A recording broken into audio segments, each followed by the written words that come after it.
Hey, what's up? Hello. If you are new here, my name is Kayla and you are watching Kayla's Bookish Vibes. Today's video is going to be an August reading wrap up where I share with you all the books that I read in the month of August and my thoughts and star ratings on them. So without further ado, let's go ahead and get started because I didn't read that many books in the month of August, or at least not that many books for me. Like typically I read about 8 books a month, and for the month of August I only read 4. But I'm actually really surprised that I read those 4 because August was a really busy month for me. I moved during the month of August. We packed, moved, unpacked during the month of August. Honestly, a lot of things happened in the month of August. So I'm surprised that I actually got through 4 books. So let's go over the 4 books that I did read and what I thought about them. The first book that I read was Summer on the Bluffs by Sunny Hostin. This is one of the books that I wanted to read by the end of the summer, so I am glad that I got to this one. I don't think I'm going to be able to get to my entire summer TBR. Summer is almost over. Like, we still only have, up until the middle of September, and that's completely fine. They'll just roll over to next summer. But we did get this one done and I absolutely loved this. I believe I gave it 4.5 stars. Let's consult Goodreads because I know some people really just have to know those star ratings. I don't want to get up. Hold please. Hey, come on Goodreads. Let us know what we gave Sunny Hostin's book. I was surprised, pleasantly surprised by this book. I didn't think it was going to be bad. Like, obviously I didn't think it was going to be a bad book or I wouldn't have bought it or picked it up to read it. I just didn't expect to enjoy it as much as I did. So yes, I did give it 4.5 stars. It says the perfect summer read. My only regret is that I didn't have a beach trip planned. I would have loved to read this near the water. The glimpse of music, art, and culture was perfect, just enough to pique my interest and leave me wanting to do more research on my own time. Alma's past is such a beautiful mess. The found family appears picturesque at first, but the way it was deconstructed shooketh. I would for sure watch this as a television series. It kind of gave me Greenleaf vibes, except minus all the churchiness and religion. The luxe mexiness of it all. I can't decide if I want to read book 2 now or save it for my next beach trip. So obviously I'll be saving book 2 for my next beach trip. But yes, I'm glad I need to start reading my reviews beforehand so I can jog my memory. This book was so good, and for so many reasons. Like, I love a good historical fiction, and there were history elements in it. I wouldn't classify this not even as a subgenre of historical fiction, although maybe.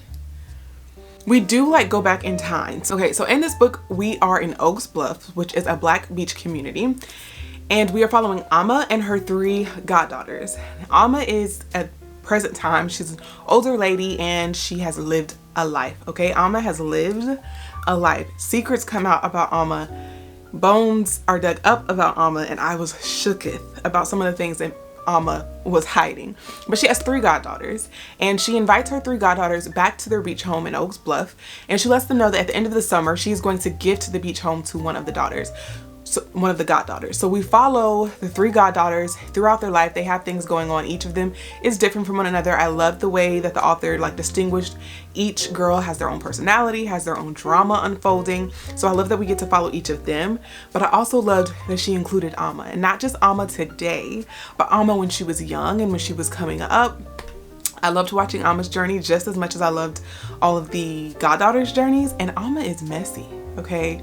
She has some secrets that she needs to reveal to these girls, and I absolutely lived for it. I also loved all of the culture and the art and the music and just the history that was mentioned. It made me do some serious Googles afterwards, and I absolutely loved that. It actually mentioned there was a book mentioned in this book, and you guys know I love when books are mentioned in books because it makes me want to buy that specific book.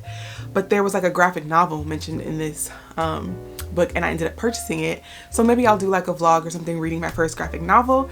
But yeah, I absolutely love this. You will also learn a lot about bees randomly, but yes, bees come up in this, and you'll learn a lot about those as well. And I just loved it. I loved how each girl had their own strength and definitely had their own weaknesses. Yeah, the culture, the Blackness of it all. I don't really know what I was expecting, but I just wasn't expecting any of that in this book. I was just expecting a lot of mess.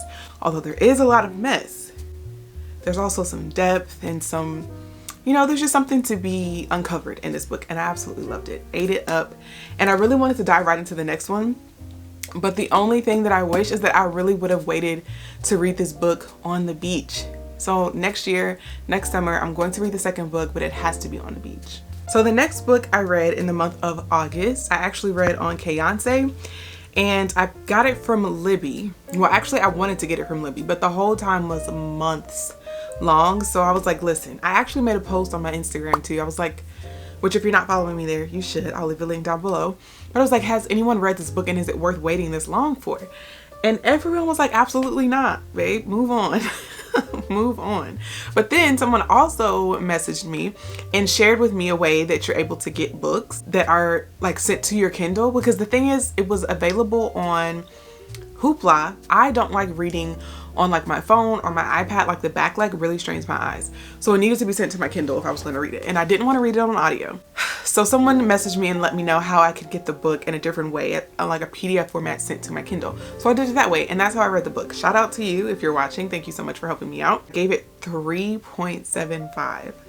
3.75 stars. It says, it took me a whole month to finish this one.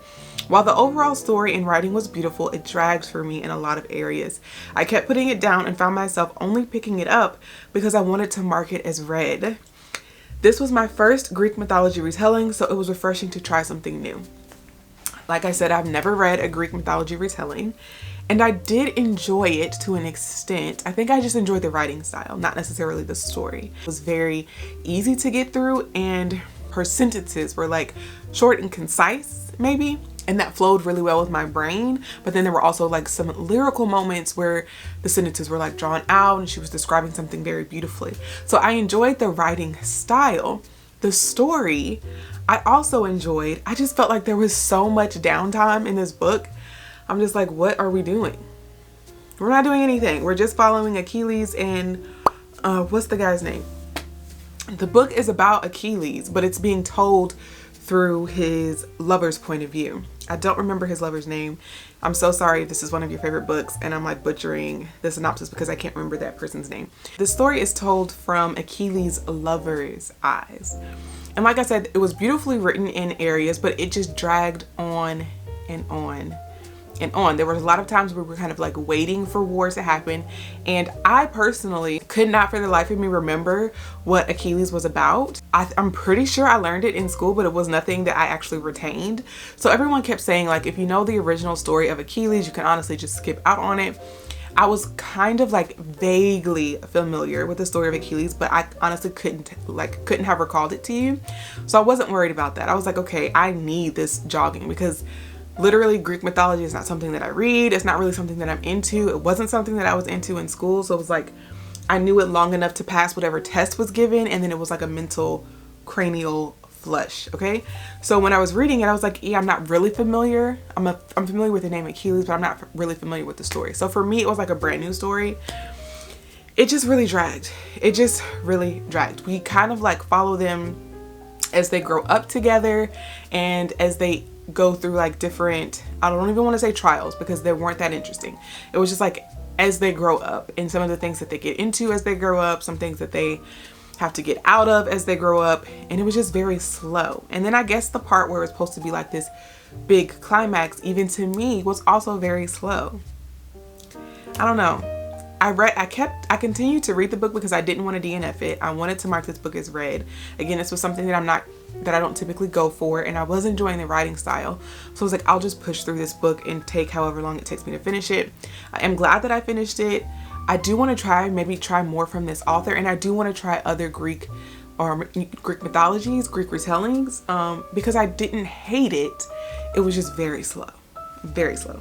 And then the last two books that I read this month were part of a series. I actually did a reading vlog on this here on my channel, so I'll leave that link down below if you're interested in watching that. But I finished the Legacy of Orisha series. So I read Children of Virtue and Vengeance, and then I also read Children of Anguish and Anarchy. So this is book 2 in this series, and this is book 3.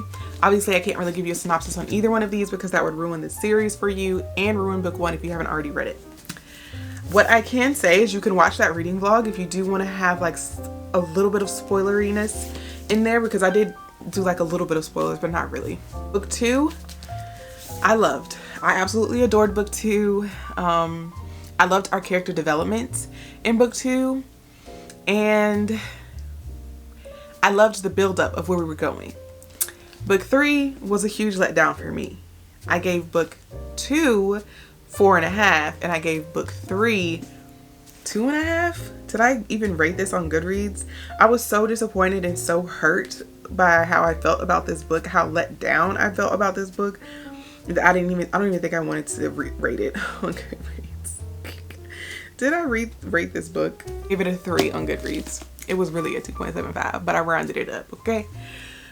The way that the series ended was just very random, very odd that we went in the direction that we went in book 3, and not at all satisfying. I feel like if we would have continued on the journey that we went on, that we ended on in book 2, had just continued on that journey and maybe expounded on that a little bit more, or my personal preference, I really feel like book 2 should have just been extended and been longer, and we should have had a duology and just wrapped everything up in a nice little satisfying bow, and the series would have been amazing.